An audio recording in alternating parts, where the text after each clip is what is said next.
And I think some of you might know, when you followed my hearing, that I have as well a very personal connection to the sector, because I'm stemming from a farm in the north of Luxembourg.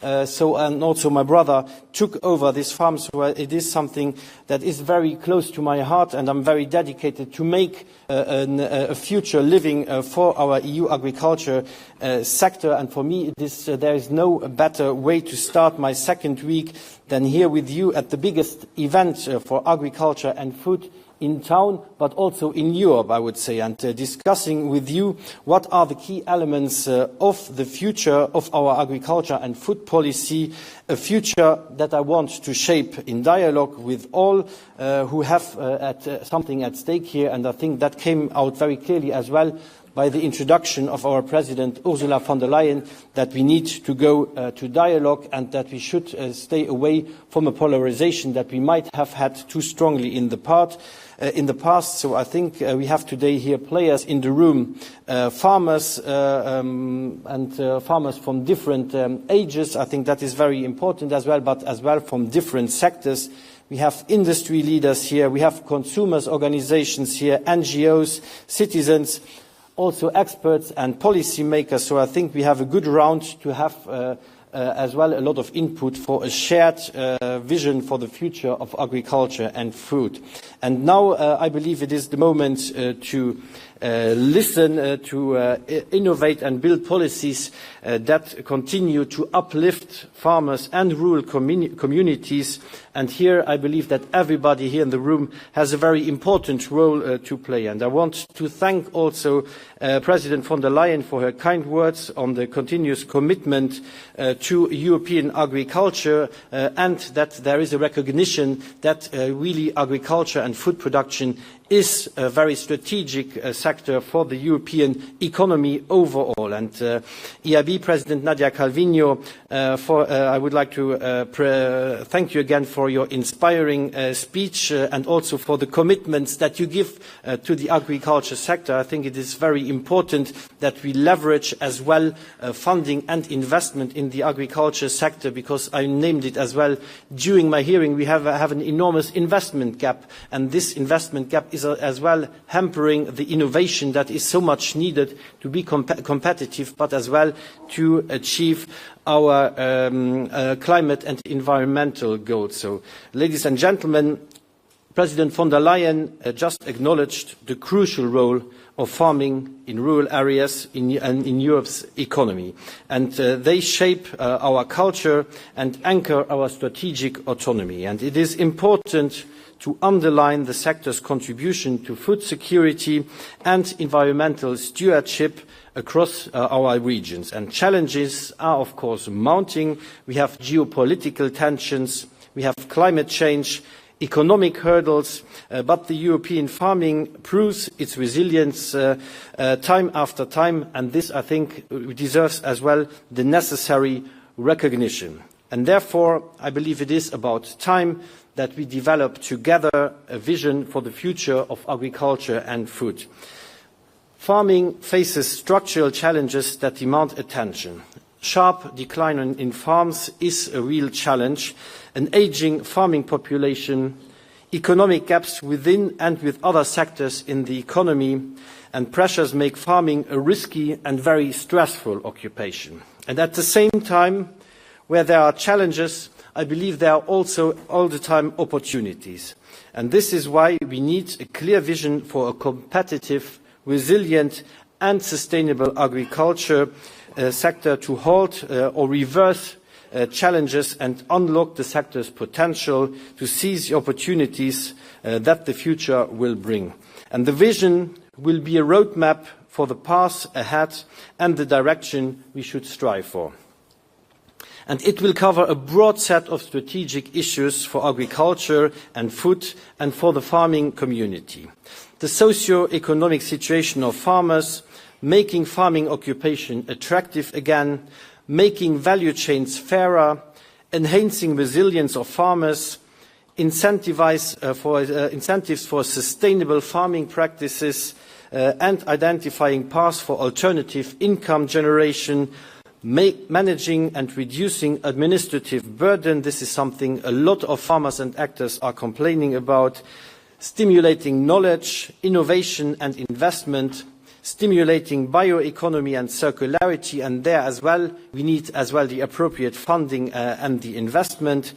And we need a competitive food supply chain and stimulate sustainable food environments.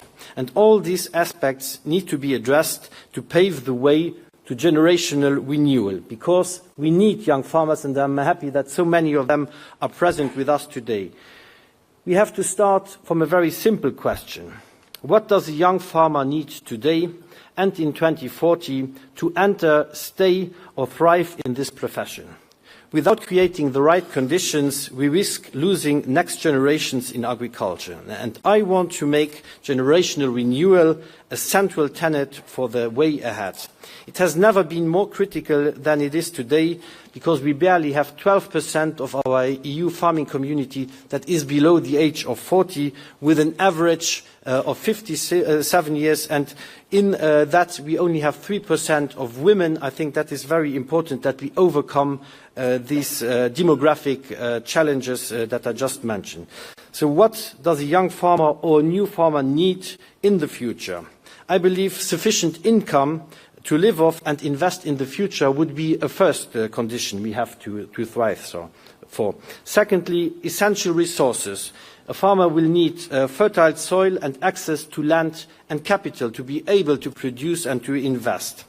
Also, they will need key skills and technology to farm sustainably in a changing climate. Also, we need attractive rural areas supporting family farming across all our European Union. It is important that our rural communities have as well access, Nadia, you mentioned it as well, to broadband internet. If we want a future-orientated agriculture, we need this technological progress, and we need the same services that we often take for granted in the cities, that they are accessible as well in our rural areas. And I think it's also important that they will have the right enabling conditions for diverse crop production and sustainable livestock farming that align with the consumer demands.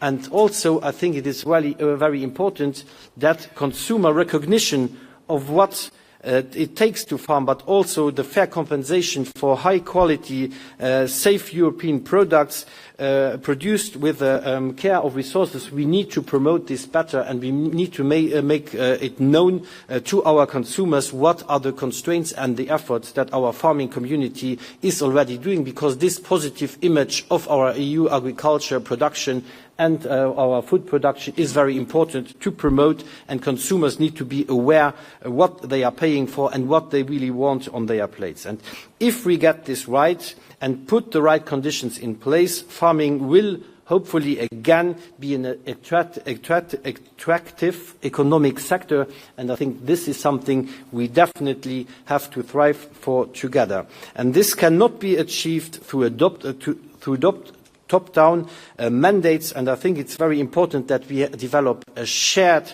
roadmap for agriculture, collaborative effort that brings together farmers and food chain actors, rural communities, authorities and youth. And it is for me very important that I will also start tomorrow already with the youth dialogue, so with representatives from rural areas, but as well from the farming sector, to discuss about the future, because we are talking here about the next generation farmers, and I think it is very important to get it right and to get the concerns right and include this into our future actions. And also a very important point, the competitiveness, which is not only part of my mission letter, which is an overarching ambition of this Commission. We need to get the competitiveness as a central point into all our economic sectors, including agriculture, because a farmer in the end does not want to live from filling in papers. He wants to live from the good quality product that he brings to the market and that he elaborated with care. So I think it is very important that we support entrepreneurship in the food value chain, and that we must invest also in research and innovation to support the sector. and we must correct imbalances in the food chain, that farmers receive a fair share and a fair value for their products. And we must address the widening investment gaps. I mentioned them already, and we had in 2022, it was 33% higher gap than in 2017, so it's really a gap getting ever bigger. And so I'm very happy that Nadia Calviño is with us today and mentioned already the solutions that we will develop together for our agriculture sector. And then, of course, ladies and gentlemen, I believe that climate change and biodiversity collapse are certainly very important challenges that our farming community and our food production community wants to address, because they are not only the first victims, but they are also our best defense against changing climate. So I think it is very important to underline that our farming community wants to contribute to the fight against climate change, but we need to get it right, that we go towards incentives and not just top-down figures. That is not being helpful. We need to develop and bring the innovation and the adaptation to the grounds, to the fields, and this will be very key if we really want to do it in a manner that is together, and that I think should be our ambition there definitely as well. But therefore I believe also that we need to better monitor what the efforts are already that are being done, and I think it's very important to say here as well that the Court of Auditors told us very clearly that we got the green architecture of the current CIP right, and that it is fit to develop to contribute to the 2030 targets. And I think it is important to highlight as well what we are already doing, better monitoring it, and I think that is something very important, because I don't want to go into a direction where we say, okay, you have to reduce livestock, or you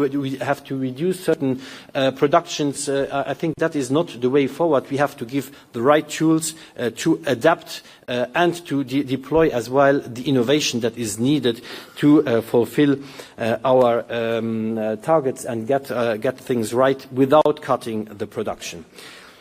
Ladies and gentlemen, to make agriculture sustainable and competitive, as Ursula von der Leyen just announced, we need a food systems approach, and we need a holistic approach to address the challenges and opportunities that we face. And costs and risks of the transition must be fairly shared along the food supply chain. And transformations in processing, retail and consumption are necessary and interlinked with changes in primary production. And modifying and clarifying rules on public procurement for food will be important to enhance legal certainty for public authorities, enabling them to support local and short food supply chains.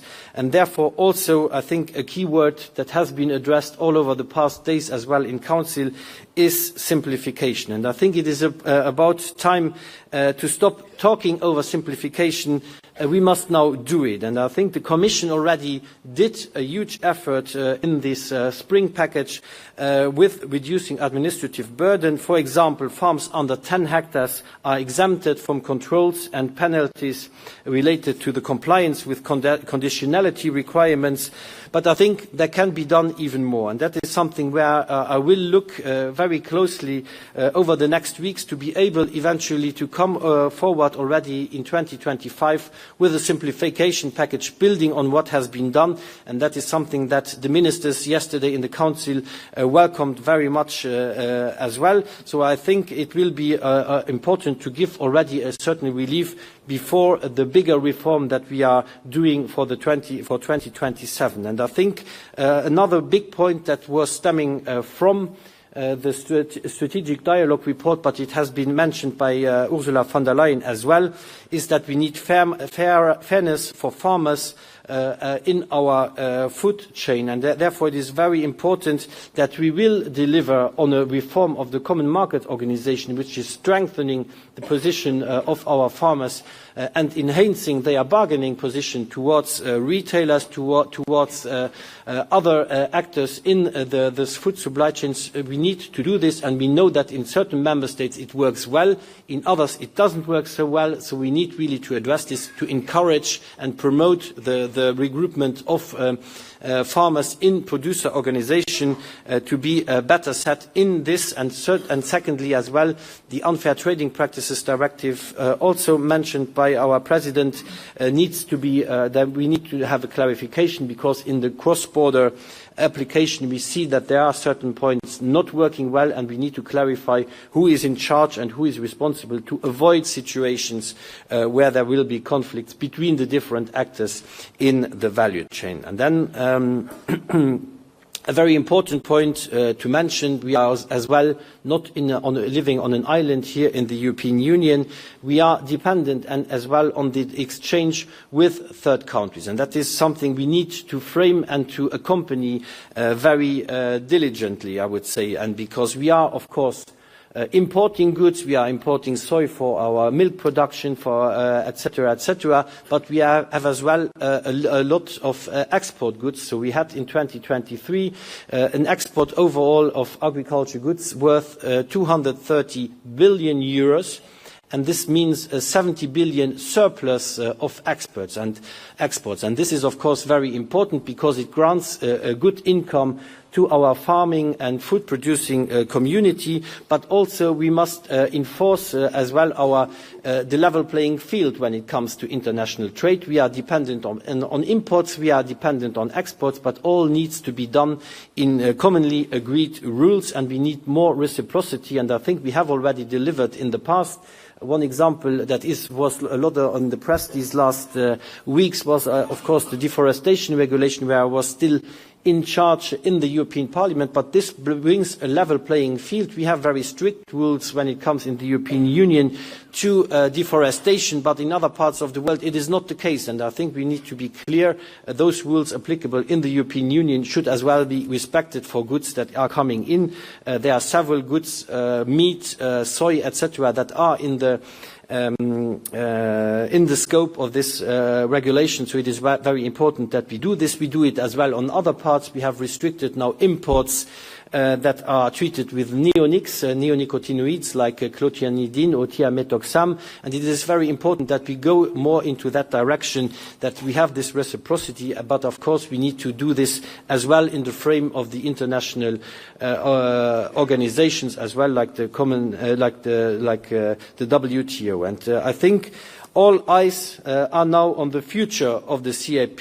The ministers yesterday handed over to me as well their conclusions and their input for the future of the CAP. So I think it is very important that we have the public and common CAP remains one solid tool that works to remedy the unwanted trends and help agriculture. And I think the common agriculture has delivered over the last 60 years very clearly to deliver to stability in our farming community, to deliver as well to the treaty objectives, as well to ensure that we deliver good quality and affordable foodstuff to our citizens. I think that is something very important that we have to remind everybody out there. I know a lot of people are aiming and looking at our CAP budget, but I think it is not the CAP budget that is too high. It would be the absence of a CAP budget that would come us way more expensive for the food production